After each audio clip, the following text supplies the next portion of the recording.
एक बेटी जब अपनी माँ से माँ बनना सीखती है तो अपनी माँ के अनुभवों की विरासत की असली वारिस होती है।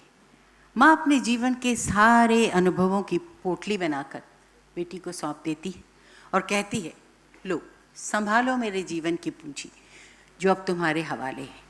आज तक मैंने तुम्हें संभाला, अब तुम नई पीढ़ी को संभालना। माँ, वैसे बेटी के रिश्ते का एक पीढ़ी से दूसरी पीढ़ी तक का ये जो सफ़र है ना, बहुत प्यारा है। जब एक नई नई माँ अपनी जिम्मेदारियों से घबराकर परेशान होकर अपनी पुरानी माँ के पास जाती है तो पुरानी माँ इस नई माँ को आगोश में लेती है। ममता का स्पर्श पाते ही नई माँ को लगता है भाई सारी परेशानियाँ छू मंतर हो गई। और आई थिंक ये सबका अनुभव हुआ होगा। और तब बेटी को समझ में आ जाता है कि माँ क्यों कहती थी कि जब तुम खुद माँ बनोगी तब समझोगी कि माँ क्या होती है। ऑलराइट, माँ बेटी की इस कहानी को आगे बढ़ाते हैं और देखते हैं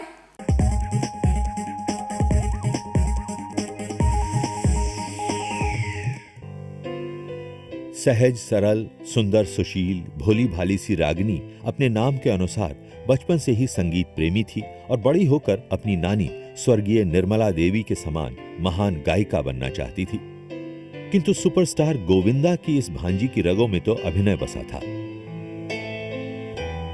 उसने बचपन से जिस मामा को अभिनय करते देखा उसी के रंग में रंग गई और बन गई अभिनेत्री। रागिनी की मां कामिनी बहुमुखी प्रतिभा की धनी है।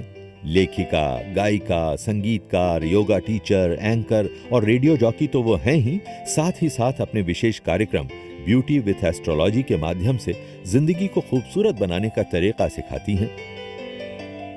कामिनी जी ने कविता, कहानी, व्यंग, उपन्यास तो लिखे ही हैं, साथ ही धार्मिक विषयों पर भी अपनी कलम चलाई है। ऐसी प्रभावशाली मां की बेटी को तो प्रतिभावान बनना ही था।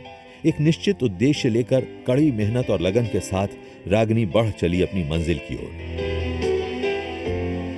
रागिनी ने धारावाहिक राधा की बेटियां कुछ कर दिखाएंगी में बतौर सहनायिका प्रवेश किया। इसके तुरंत बाद ही रागिनी धारावाहिक भास्कर भारती में मुख्य भूमिका में नजर आई। फिर तो रागिनी ने पीछे मुड़कर नहीं देखा और धारावाहिक ससुराल गेंदा फूल की सुहाना के रूप में पूरे हिंदुस्तान की चहेती बन गई। रियलिटी शो झलक दिखला जा के एक सीजन में वो प्रतियोगी रहीं तो दूसरे सीजन में उसी कार्यक्रम की होस्ट बन गई। मुंबई यूनिवर्सिटी से एमकॉम की डिग्री हासिल करने वाली इस अभिनेत्री ने अभिनय और शिक्षा के मध्य हमेशा एक सामंजस्य बनाए रखा। मां के सही मार्गदर्शन में रागिनी निरंतर अपनी मंजिल की ओर बढ़ती चली जा रही है। रागिनी के लिए उनकी मां सुपर मॉम है तो कामिनी के लिए उनकी बेटी सुपर डॉटर।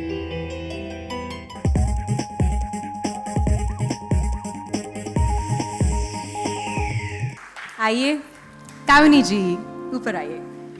और मैं बीके गिरी जी से दरख्वास्त करूंगी कि वो मंच पर आए। माँ तुम मेरी सबसे अच्छी दोस्त हो।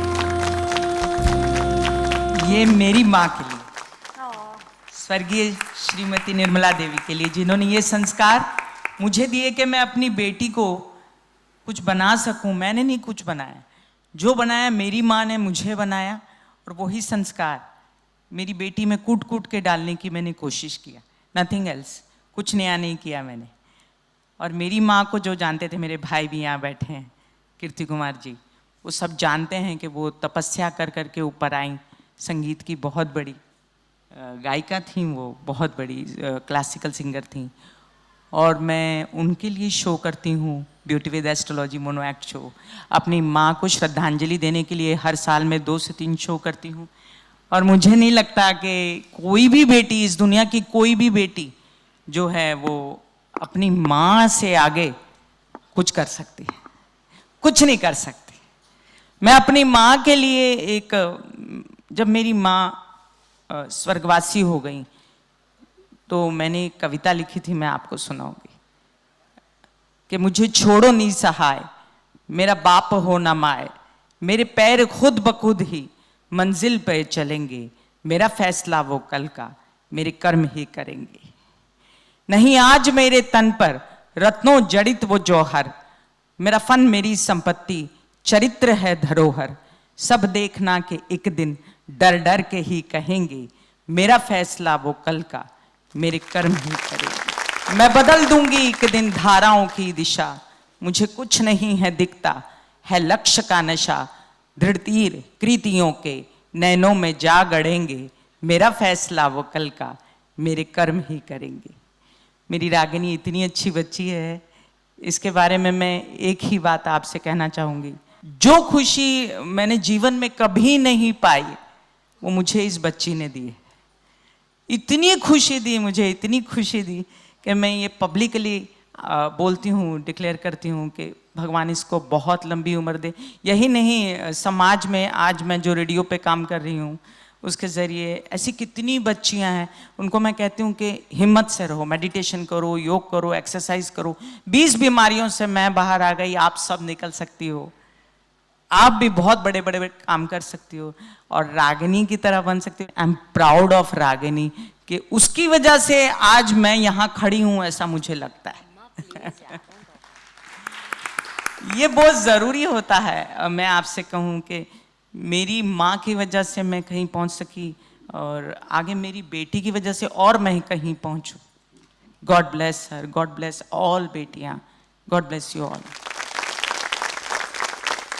Good evening everyone.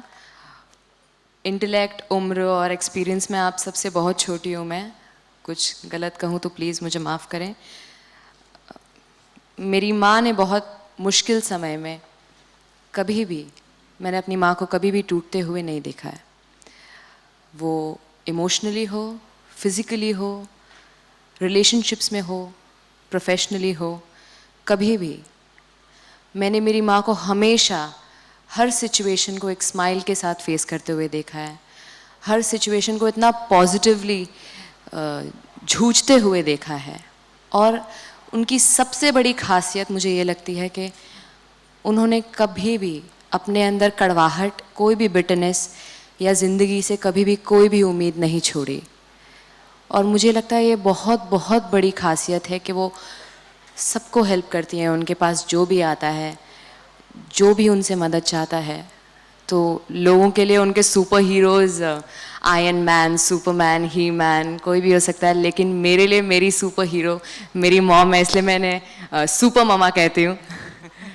Thank you so much Mukesh ji, क्योंकि आज तक मुझे जितने भी अवार्ड्स मिले हैं टेलीविज़न में, मैं हमेशा मॉम को स्टेज पर लेकर जाती हूँ और जो भी रिस्पेक्टेड गेस्ट वो अवार्ड देते हैं मैं मॉम से एक्सेप्ट करती हूँ। वैसे मैं आज सोच रही थी कि मुझे वहाँ क्यों बिठाया, मैं रागिनी को ऊपर लेके जाऊँ। तो आज पहली बार मैं मॉम को अवार्ड दे रही हूँ and it's all because of you. Thank you so much.